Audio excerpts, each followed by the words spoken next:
Selamat pagi, selamat sore, selamat siang, selamat malam.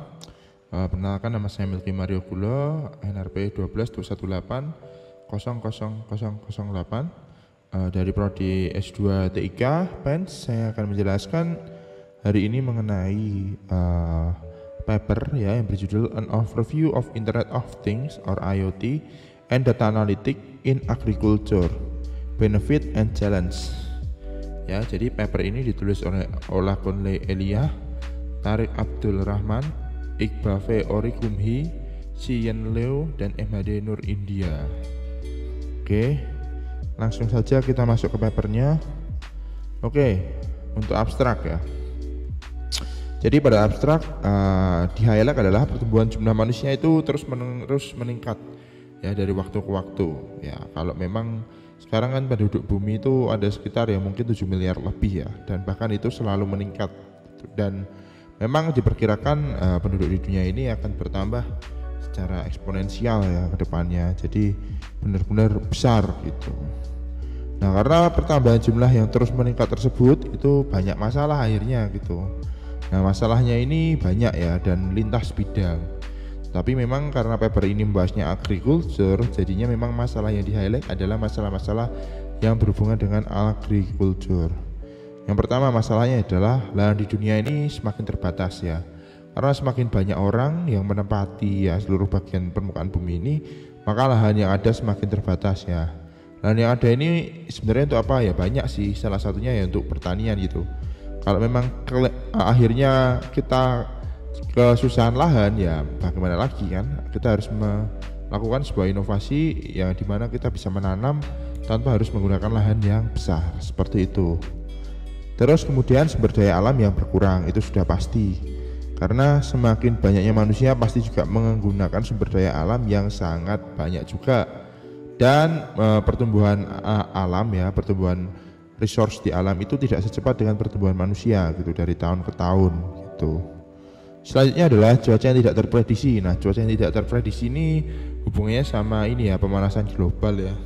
Kalau memang kan kalau kita lihat ya di beberapa agenda kenegaraan ya seperti G20 itu masalah pemanasan global memang jadi isu yang utama ya, karena memang kalau tidak dibahas ya akan semakin memburuk ya kondisi bumi kita mendatang. Makanya cuaca yang tidak terprediksi ini ya bisa dikatakan memang harus segera ditangani gitu, karena kalau misalnya enggak ya lama-lama kan terjadi bencana-bencana alam gitu, karena cuacanya itu tidak sesuai dengan musimnya gitu ya.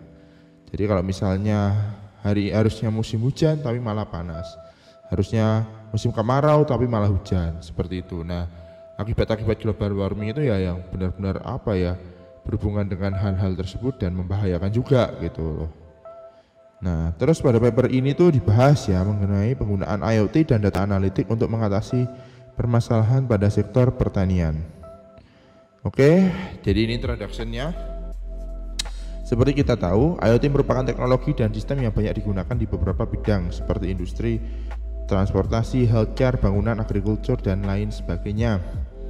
Selama bertahun-tahun, WSN dan IoT sudah banyak dideploy dan diterapkan untuk kebutuhan smart agriculture dan produksi makanan. Jadi memang karena beberapa permasalahan tadi ya yang terkait dengan dunia agriculture, akhirnya sekarang solusi-solusi menggunakan IoT dan WSN banyak juga yang diterapkan di dunia agriculture ya. Tujuannya apa? Ya, tujuannya akan membantu petani gitu. Di sini petani itu sangat terbantu ya dengan IoT dan WSN gitu. Dimana IoT dan WSN itu juga terintegrasi dengan ya mungkin sistem pakar ya, sehingga dia bisa dijadikan sebagai decision tools gitu. Jadi misalnya nih IoT kita bisa tahu nih atau memberitahu ke petani bahwa oh hari ini adalah hari yang baik untuk menanam gitu, atau mungkin bulan ini adalah bulan yang baik untuk menanam tanaman jenis A gitu. Nah, itu berarti IoT ini dan WSN sudah dikombinasikan dengan AI gitu.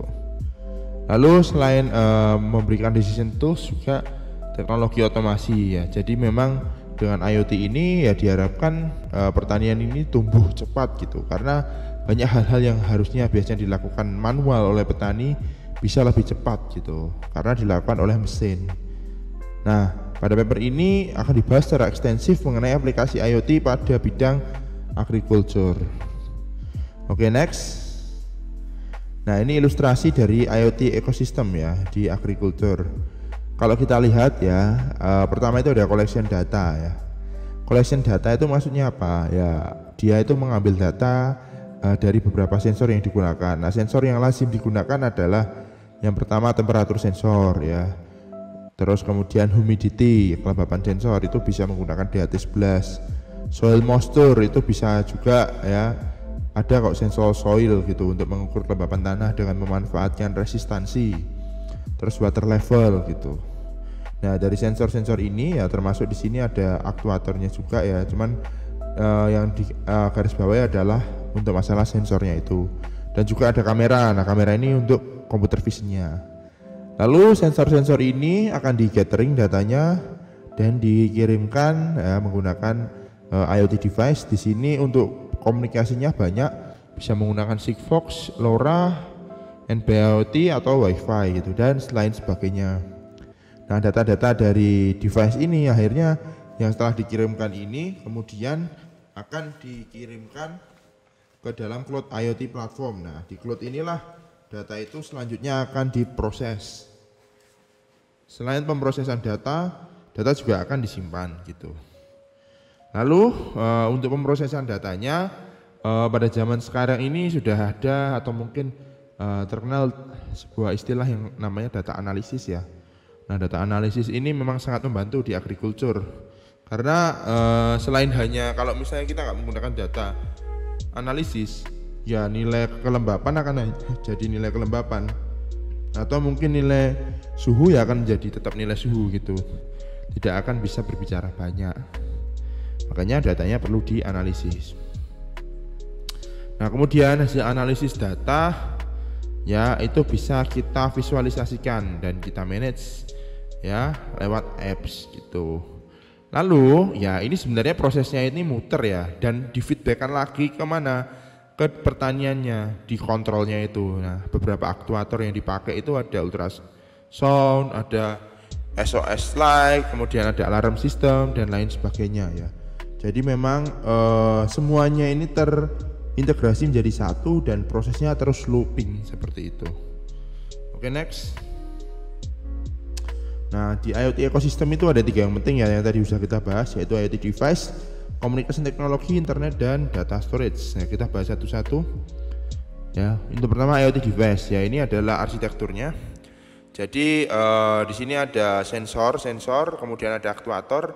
Nah, dari aktuator ini dan sensor itu akan dimasukkan atau datanya akan dibaca serta untuk aktuator akan dikontrol pada sebuah embedded system. Nah, embedded systemnya ini bisa berupa FPGA atau prosesor gitu.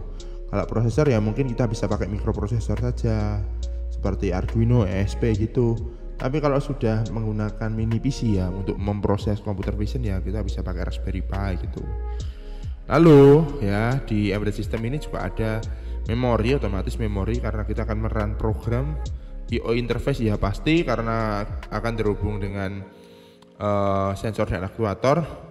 Kemudian ya pasti ada communication module. Nah, communication module inilah yang digunakan untuk berkomunikasi dari device ke cloud seperti itu.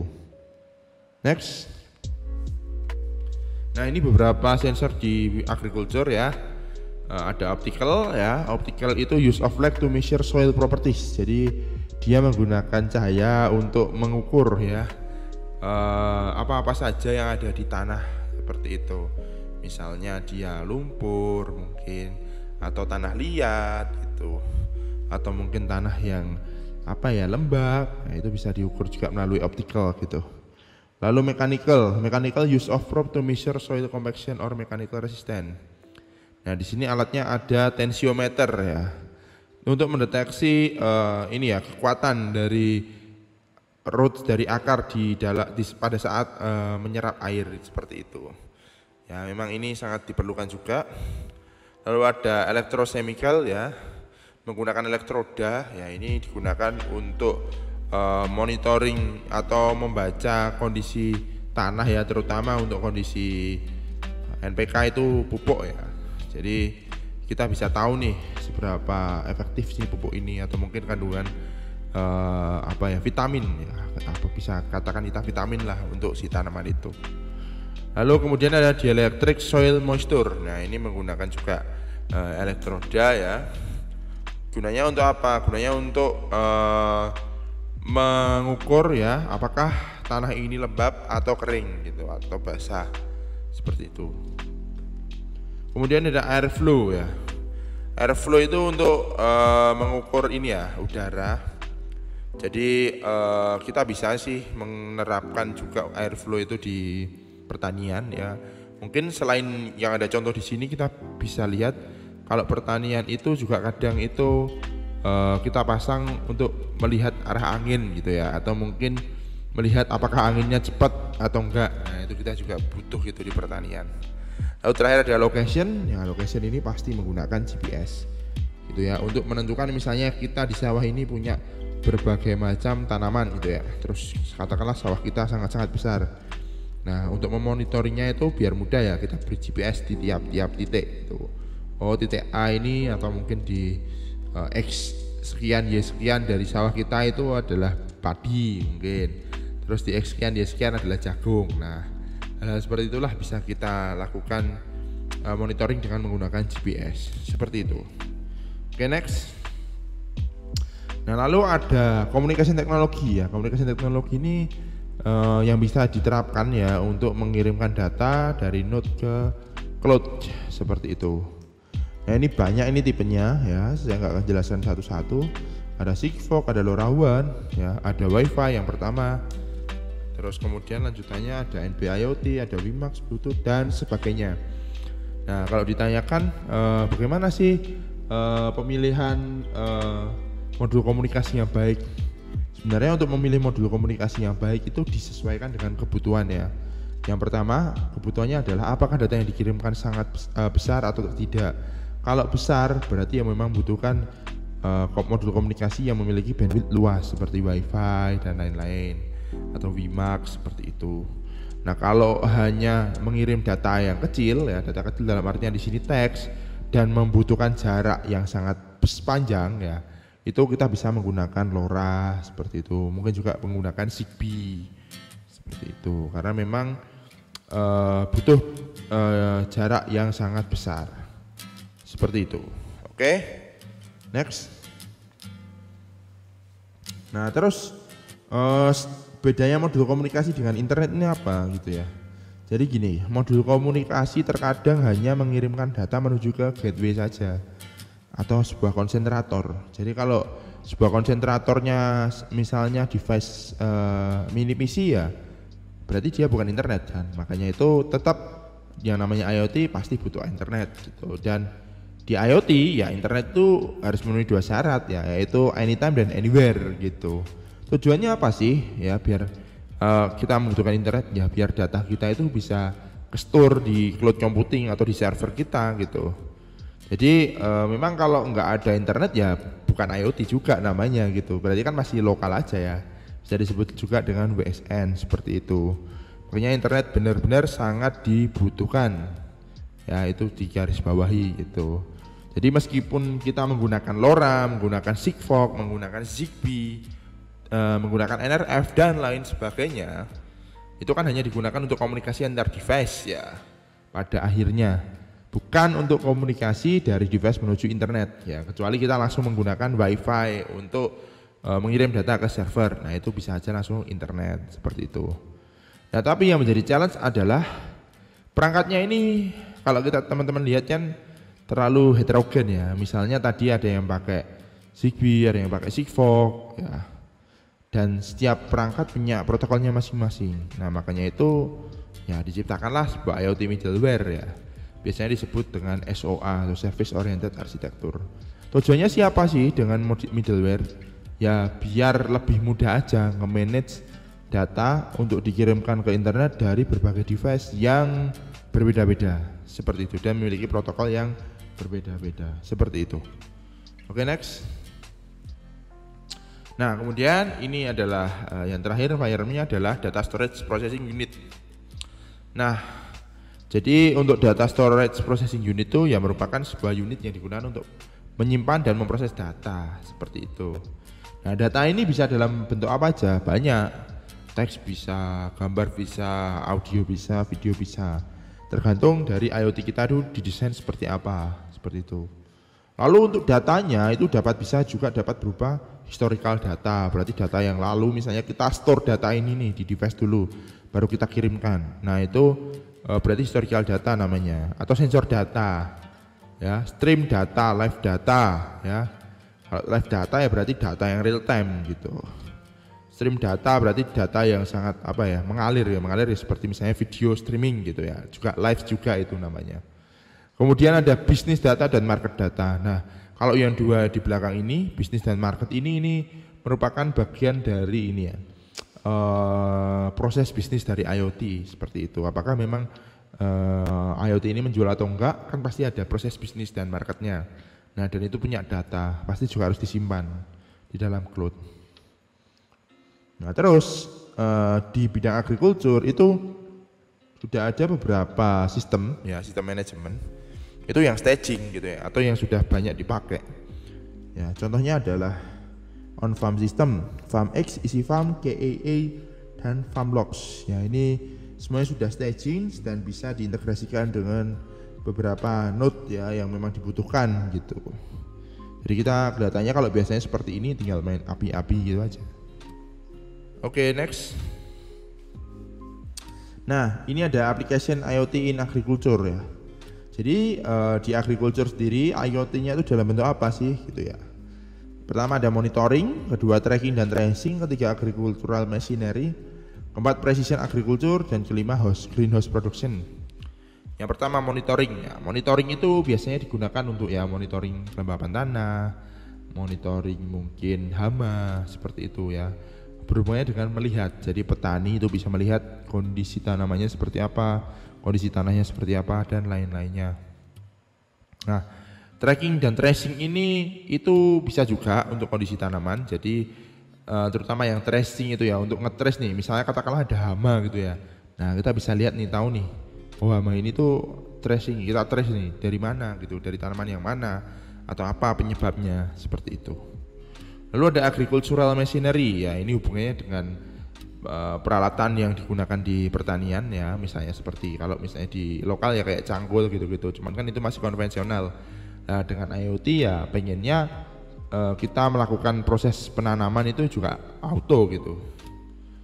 Terus ada precision agriculture ya, precision agriculture tuh ya berhubungannya dengan ini ya, proses penanaman tanaman ya pada waktu yang tepat, salah satunya seperti itu. Jadi misalnya katakanlah, oh bulan ini adalah bulan yang baik untuk menanam jagung, katakanlah seperti itu ya, itu termasuk precision agriculture. Terus yang terakhir adalah greenhouse production ya. Greenhouse production itu ya memang digunakan untuk IoT yang diimplementasikan pada greenhouse seperti itu. Next. Nah, lalu IoT and data analytics in agriculture ya. Jadi memang di agriculture itu selain IoT, data analytics juga dibutuhkan gitu. Nah, data analytics di agriculture itu untuk apa? Yang pertama untuk prediction. Ya, prediction itu berarti bisa juga misalnya contohnya adalah memprediksi kapan tanaman ini dipanen. Nah, itu sangat mungkin gitu. Dari data sensor yang kita peroleh ya bisa kita olah menjadi sebuah keilmuan gitu ya, prediksi itu tadi. Terus storage management itu hubungannya dengan lumbung ya, katakanlah lumbung padi gitu ya. Jadi misalnya kita punya padi gitu ya, di lumbung padi gitu.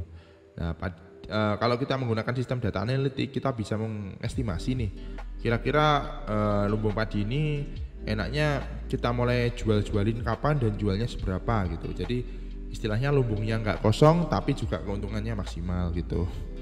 Lalu farm management itu ya itu sama dengan seperti kayak kita kapan menyiram tanamannya gitu, kapan memberi pupuk. Nah, itu farm management. Lalu ada decision ya, terus precise application dan insurance ya, itu yang tiga yang terakhir. Kalau decision ya berarti keputusan, precise application ya berarti digunakan untuk pengaplikasian yang presisi, dan asuransi gitu.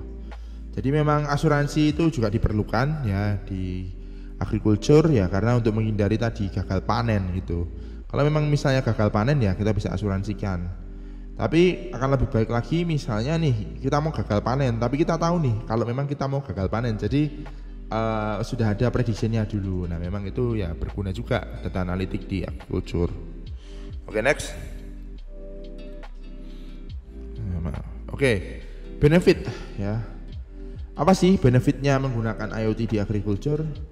Yang pertama community farming ya, berarti kita bisa menanam bersama gitu. Jadi nggak harus satu petani satu lahan gitu, tapi bisa satu lahan banyak petani gitu, dan nggak semuanya harus petani yang mungkin nyangkul ya. Katakanlah petani modern ya, berarti kita tinggal menggunakan alat saja gitu. Terus safety control ya, memang safety control ini benar-benar perlu ya, karena memang ya kalau kita bisa lihat kan, karena petani banyak menggunakan fisik ya, makanya safety-nya juga harus perlu. Competitive advantage ya, kemudian ada wealth creation and distribution, cost reduction and wastage, operational efficiency, awareness, dan asset management. Ya, wealth creation itu berarti berhubungannya dengan kesejahteraan ya. Kesejahteraan itu misalnya aja apabila tidak dengan IoT ini mungkin petani kurang sejahtera karena misalnya panennya nggak maksimal. Nah, dengan IoT agriculture ini panennya jadi lebih maksimal gitu. Cost reduction and wastage ya, ini hubungannya dengan bagaimana petani mampu menghemat atau menurunkan cost untuk produksinya ya, untuk menanamnya, modal lain-lain gitu. Dengan misalnya IoT kita itu mengusir hama ya, karena kita bisa mengusir hama berarti kan otomatis gagal panen lebih kecil dan tanaman yang dipanen lebih banyak nih. Nah, itu makanya cost reduction-nya jadi berkurang juga. Cost-nya jadi terreduksi gitu ya. Terus operational efficiency ya, hubungannya dengan bagaimana caranya kita mengolah sawah kita ya mungkin, atau tanaman pertanian kita dengan efisien gitu. Lalu ada awareness ya, awareness itu hubungannya dengan apakah kita aware ya dengan misalnya kondisi tanaman kita, misalnya ada hama atau ada penyakit, ada hulma. Nah, kalau dengan IoT ya itu bisa dimonitoring dengan gampang gitu, jadi kita nggak perlu merhatiin satu-satu gitu aja, tinggal nanti dari sistemnya notif aja ke kita, oh ini tanamannya ada gulma nih yang ganggu nih, ambil nutrisinya, atau mungkin oh ada hama apa nih, wereng gitu. Nah, itu dia bisa ambil. Yang terakhir pasti ya aset manajemen, itu sudah sangat pasti ya. Asetnya apa? Semua aset ya, termasuk sawah kan juga aset itu. Oke, next. Nah, ada isu dan key challenge-nya ya. Jadi untuk isunya itu yang pertama pasti cost ya, keluar modal. Jadi yang biasanya petani hanya mengeluarkan modal untuk produksi, untuk buat nanam padi gitu atau nanam tanaman, sekarang itu harus mengeluarkan cost juga untuk membuat alatnya gitu. Lalu ada bisnis model ya. Bisnis model ini yang memang harus dikonsep di awal, karena apabila tidak ya pasti akan berantakan gitu. Terus ada lack of adequate knowledge ya, ini juga sangat perlu diperhatikan. Lalu untuk technical issue-nya ada beberapa ya, ada interferensi ya, interferensi antar alat ya. Jadi misalnya di sebuah pertanian itu ada 5 alat ya, itu bisa saling interferensi. Kemudian security and privacy ya, ini memang sudah menjadi topik yang hangat di IoT. Pemilihan teknologi juga sama, apabila memang teknologinya terlalu overpower juga akan sangat boros petaninya mengeluarkan uang. Tapi kalau memang teknologinya kurang ya, berarti akan sangat sering untuk direvisi atau mungkin dibenarkan gitu ya. Kemudian reliability, scalability, localization ya, itu memang juga issue ya, atau permasalahan ya, technical issue ya. Apakah memang misalnya nih kita desain alat A untuk mengusir hama wereng, apakah memang dia itu nanti ketika sawahnya jadi 10 hektar gitu ya, awalnya 1 hektar itu apakah tetap masih bisa mengusir ya apabila dengan menggunakan satu alat, atau harus beli lagi? Kalau beli lagi kan berarti mengeluarkan cost lagi ya gitu. Terus kemudian ada optimization of resource ya, ini juga jadi bagaimana caranya kita mengoptimasi dari resource yang ada gitu. Oke, next. Sektoral issue ya, ini hubungannya dengan kondisi sosial ya dan pemerintahan. Yang pasti adalah regulasi. Kalau memang regulasinya tidak mendukung ya akan susah juga untuk diterapkan. Seperti itu. Terus ada interoperability. Next. Nah, ini ada future trends dan opportunities, ada kesempatan ya. Jadi technological innovation ya. Yang pertama menggunakan LPWA. Jadi LPWA itu low power ya. Teknologi komunikasi yang low power, memang ya seperti LoRa contohnya, itu sekarang sedang banyak digunakan karena memang dia powernya kecil dan pengiriman datanya bisa jauh. Kemudian ada universal platform. Universal platform itu berarti platform yang bisa digunakan untuk segala jenis node, segala jenis modul komunikasi gitu. Ada security, itu sudah pasti topik yang hangat di IoT. Energi efisien, ya. Jadi bagaimana sih kita membuat sebuah alat itu yang benar-benar nggak ngabisin daya gitu, nggak cost untuk daya itu keluarnya nggak banyak gitu. Karena akhirnya kalau memang energinya nggak efisien dan cost dayanya benar-benar gede ya, pasti petani akan merugi gitu karena harus membayar daya yang banyak gitu. QoS, quality of service ya, berhubungan dengan pengiriman data, kualitasnya seperti apa. Lalu ada AI dan data analisis, itu pasti bagaimana kita membuat sebuah sistem agriculture yang benar-benar bisa melakukan prediction dan suggestion ke kita. Kemudian privacy preservation, data compression dan real time monitoring ya, itu yang menjadi future trend dari agriculture. Kemudian ada application scenario, ini hubungannya dengan konsep, dan yang terakhir adalah business and market. Bagaimana kita bisa mereduksi cost ya, produksi alat kita, jadi alat kita nggak mahal dan petani banyak pakai. Yang terakhir adalah kebijakan dan juga aturan, itu di pemerintahan. Lalu kesimpulannya adalah IoT dan data analisis pada agriculture sudah dipresentasikan pada paper ini. Beberapa area terkait dengan development juga didiskusikan pada paper ini ya. Selain itu, manfaat dan tantangan pada development IoT dan DA juga dibahas di paper ini. Isu kunci pada IoT dan DA di agriculture adalah security dan cost ya. Itu memang sangat dibahas ya, terutama security itu. Nah, yang terakhir adalah pada komunikasi wireless untuk agriculture, LPWA menjadi teknologi masa depan ya. Memang karena low power dan bisa jaraknya jauh ya, yang akan banyak diimplementasikan. Nah, NB-IoT ini salah satunya sebagai solusi dari LPWA. Oke, sekian pembahasan paper mengenai agriculture ya dari saya. Terima kasih. Apabila ada salah-salah kata mohon maaf. Oke, selamat pagi, selamat sore, selamat siang, selamat malam. Dadah.